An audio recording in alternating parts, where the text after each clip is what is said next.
Okay, we're gonna move on to problem 3, which is got a story problem. You have to write your inequalities to describe it, and then graph them.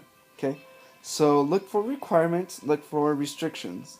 Okay, as I read through this, I see that I only got like really one requirement, and that's right here. They should take more than 96 ounces. So your inequality is gonna have 96, and you need greater than or equal to, right? Take more than 96 ounces. Well, you can get water bottles and you can get Gatorade bottles. Let's have Y and X here. Depending on which you choose, either X will be the number of water bottles or Y will be the number of water bottles.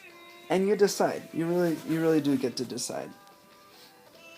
I'm gonna decide though that my water bottles are gonna be X and my Y is gonna be the number of Gatorade bottles. Well, to get the total number of fluids, which is what we're looking for here on the left side, you gotta do 24 times X, because each water bottle is 24 ounces, and you have to do 36Y. Because, not 36, 32Y, my bad. Because each Gatorade bottle has 32 ounces. Okay, now we have our inequality, but we have to get it to a form that we can actually graph. So you gotta subtract 24x from both sides. You're trying to get y by itself. You got 32y is greater than or equal to 96 minus 24x. Okay, and you have to divide by that 32 to get your y by itself. We divide by a positive, so it's still greater than or equal to. 96 divided by 32 is in fact 3. And 24 or divided by 32 is 24 32s. 30 seconds. X.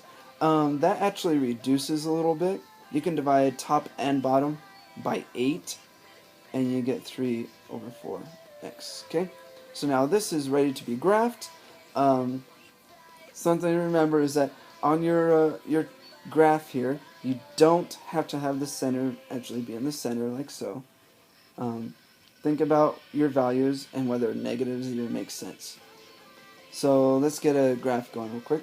Okay, so I'd put down two axes. We got x and y, and like our previous word problems, it really doesn't make sense to have negatives, right? You can't have like negative water bottles in your bag with you, even though that'd be kind of awesome. Anyway, so we're just going to graph our inequality here. It has a y-intercept of 3, so go to positive 3 and put a point there. It has a slope of negative 3/4, so go down 3, right 4. You got another point, and you only need 2 points to draw a line.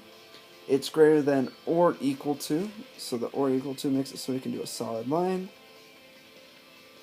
Okay, and it's greater than, so we're going to shade above it. So this whole area here gets shaded. And that is it. That is all there is on number 3.